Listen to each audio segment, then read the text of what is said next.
One of my favorite shows the past 2 years was The White Lotus, a beautiful, biting, dark, quirky and sad but sometimes iconic comedic satire that also conveys important life lessons such as always nail dinner.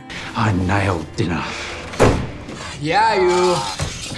And also beware of these gays on yachts. Please, these gays, they're trying to murder me. It is a show that is about nothing and yet about everything. I mean, what is more fun than the voyeurism of lust, luxury, art and some of the most beautiful natural locations in the world, while simultaneously being able to look down upon the selfish, destructive and entitled rich people that participate in such excess. The creator of the show, Mike White, noted that the show both serves as social commentary and escapist pleasure.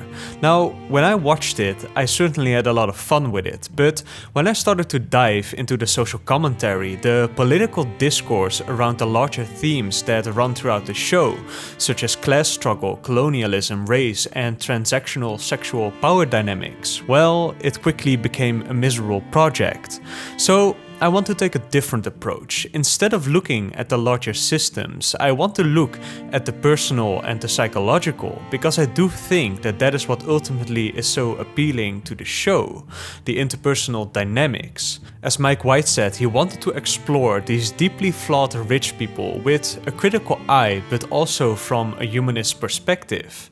One of the inspirations for the show was his experience on Survivor, where he saw people in all their complexity being cruel and selfish one moment and vulnerable or kind the next, where they would say one thing and do another. The White Lotus is a show that explores the stories people tell themselves about themselves and how that clashes with who they actually are and how they are perceived by others. Were you an asshole? No, I was actually trying to not be an asshole. That you failed? And this tension between how we see ourselves and how others perceive us is not something that is exclusive to the rich and wealthy. It is universally human. I spend a lot of time thinking to what extent the show completely condemns the rich and wealthy, because especially in the first season there are pretty clear victims and perpetrators, but in the second seasons things do get much more complicated and nuanced. For example, looking at Tanya, who in the first season was one of the least likable characters because of her complete lack of self-awareness, her self-absorption and the fact that she first exploited and then discarded Belinda for her own emotional needs. But in the second season she becomes a more nuanced character, invoking more sympathy from us, the audience, by becoming a murder target and showing some genuine moments of a kind of sad self-awareness. You know, when you're empty inside and you have no direction, you'll end up in some crazy places, right? But you'll still be lost. I think it is a mistake to simply point at these rich, entitled characters and condemn them, as The White Lotus also very much serves as a faded mirror reflecting back at us. So instead, I want to explore why these characters, each in their own way, are so miserable, unhappy and trapped within their own struggles. Despite having everything their hearts desire, they are wealthy, healthy and on holiday in some of the most beautiful places in the world, at the most luxury hotels where they are being catered to their every need, so that we can learn from them and not make the same mistakes. In order to do this, I want to look at the philosophy of Stoicism. Now, you probably already know that Stoic philosophy in the original sense does not mean to be an unemotional individual unaffected by pleasure or pain. As the Stoic philosopher Seneca wrote, the Stoic must necessarily be attended by constant cheerfulness and a joy that is deep and issues from within, since he finds delight in his own resources and desires no greater joy than his inner joys. The basic tenet of Stoicism is that we often not control what happens to us, but that we can control how we react to what happens to us.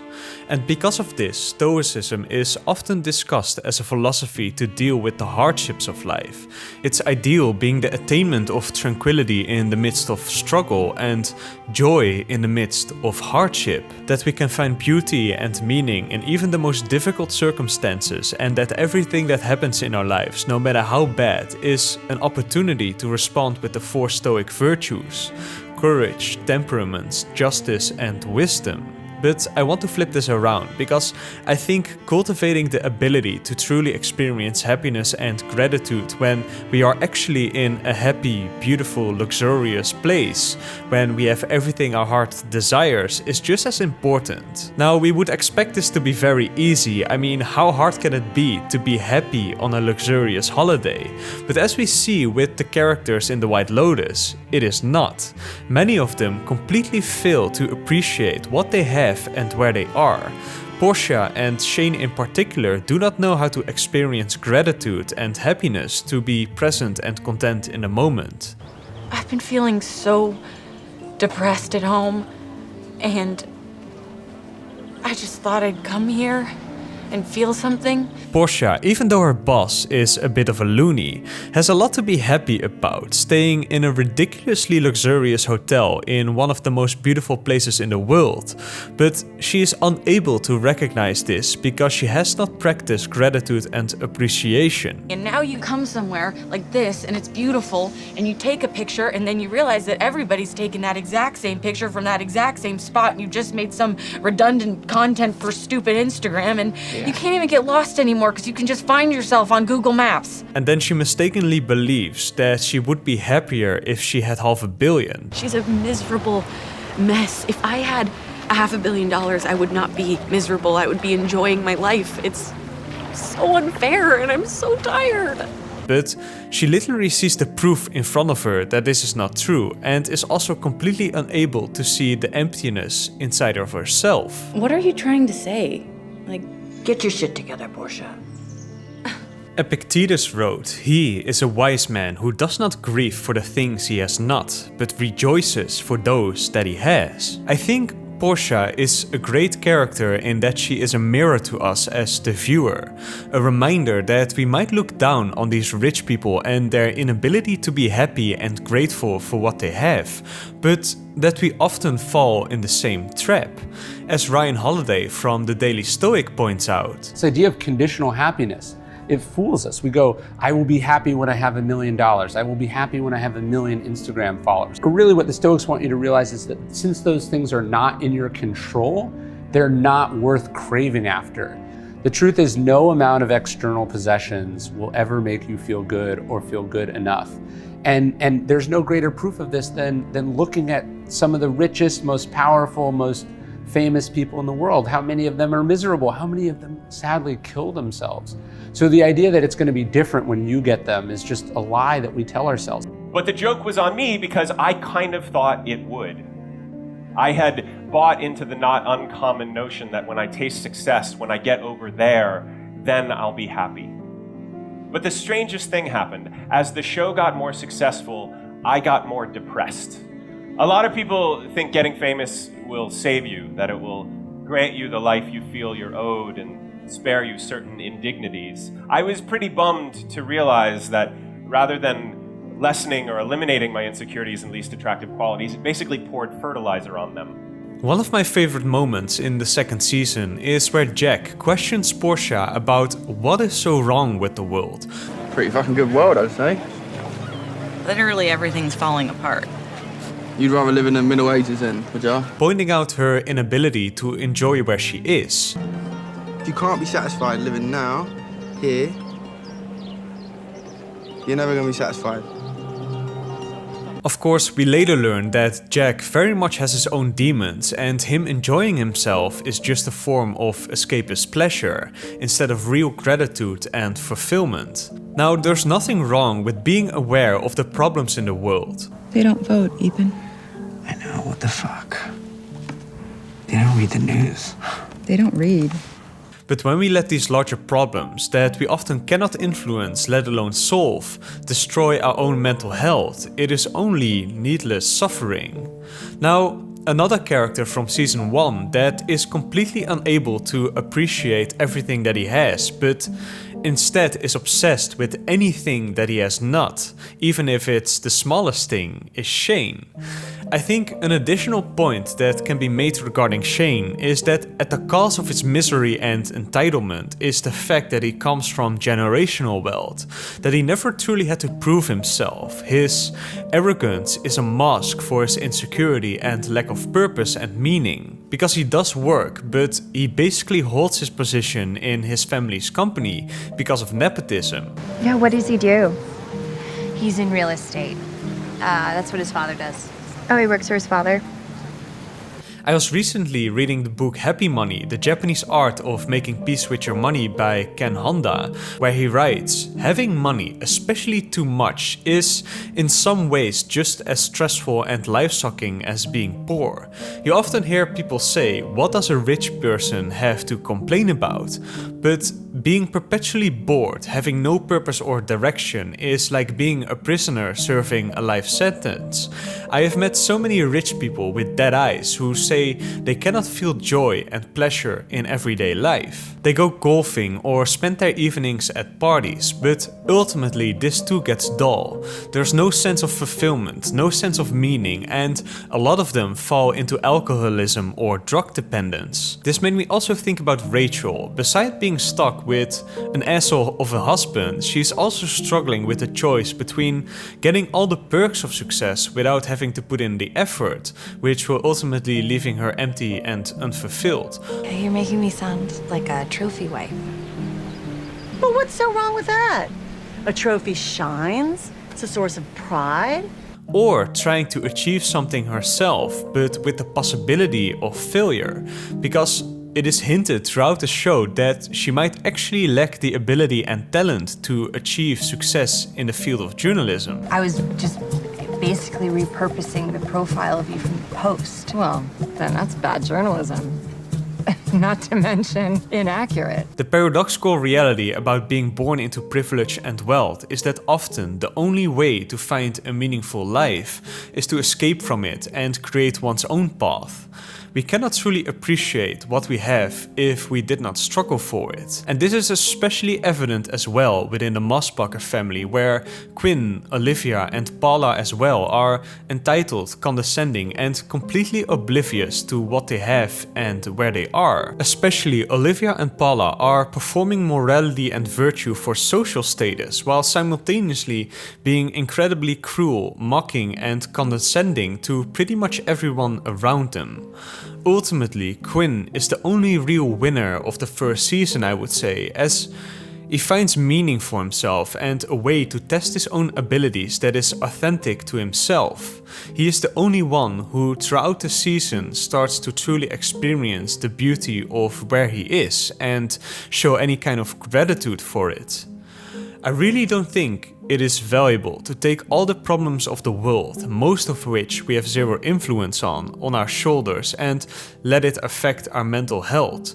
Nor should we take the problems of the world and use them as a performative morality by trying to say the right thing and participating in the discourse while simultaneously mocking and looking down upon those actually around us. Don't look at the big picture too much. Focus instead on what you do in your own space and how you act towards the people you encounter. How are you treating yourself and how are you treating the people you interact with? That is what matters. I want to finish this video with some ideas about wealth and how we should think about it, because looking at the White Lotus and maybe looking at our current society in general, we can become quick to believe that wealth is accumulated only by the selfish, arrogant and immoral, those willing to exploit others.